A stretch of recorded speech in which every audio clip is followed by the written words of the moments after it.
that you think you would occur, you won't, because you won't be able to sell. So what's the game plan? We've got to finalize the lease. That's done. It's been approved. It will come into effect on February 1st. We assume control on February 1st.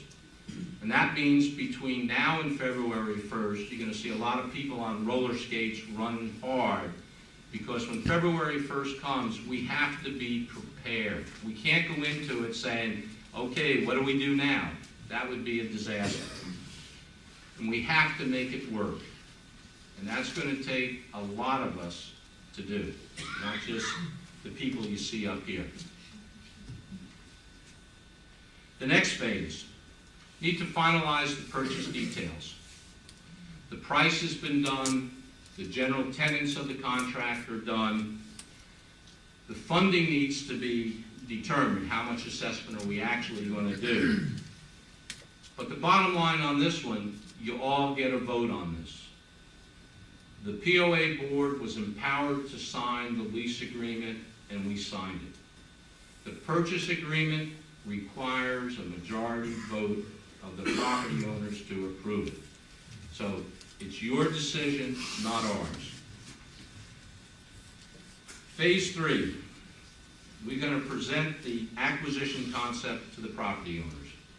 Last time we presented this to you, we asked for a lot more money, and we had 384 checks deposited.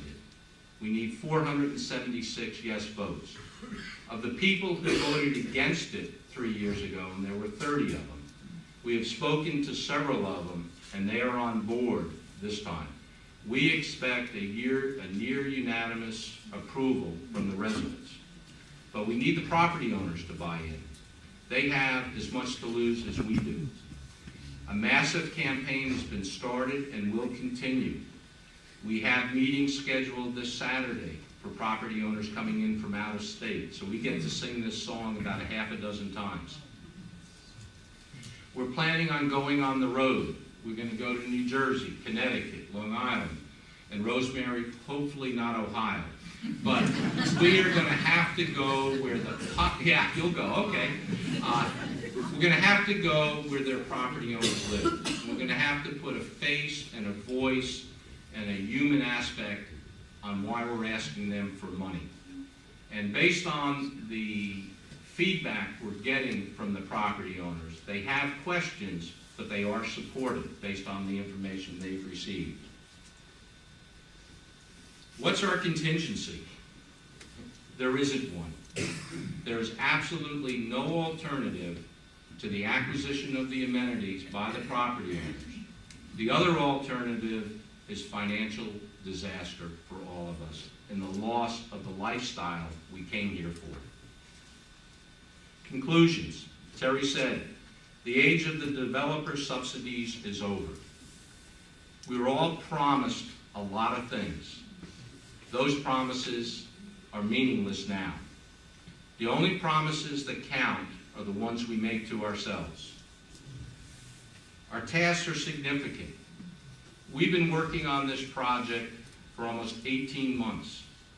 And Charlie Lacefield, Travis, and I got together and said, we think there's a problem coming, and we started. A year ago, with the formation of the Strategic Review Committee, more people were brought in, and Albemarle Holdings opened up their books to us. So the tasks are big. They've been big to get here. They're going to be big to go ahead. But we know this community is up to the task. And I think I may have the wrong date there. We're not anticipating a June acquisition. We want to do it in May. For a whole variety of reasons, it's got to be done by July 1st. So we're going to push as hard as we can to get it done in May. Now, what can you do? You got to remain positive. We're going to succeed. We will succeed. You can't get negative. We got to rally as a community. I remember when we first moved here with Natalie and George Barrow and their newsletter, we were a united community on everything. You got to get creative. You know, the old style of thinking isn't going to work. Support the club. A $75 a month voluntary minimum, I can get behind that. Come on back to the club. If you have a problem, get in touch with Jim McCool. Jim's got a committee that meets weekly with Leonard and with Kip, and if there's a problem, we're going to fix it and make it better. For God's sakes, don't spread rumors.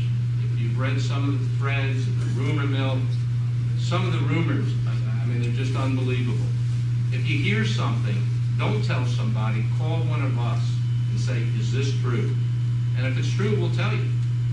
But don't get caught up in the rumor mill. It'll kill us. We're going to need help. We're going to need volunteers. And Dave, don't go to the next slide. This is Barb's worst nightmare. I'm now going off script.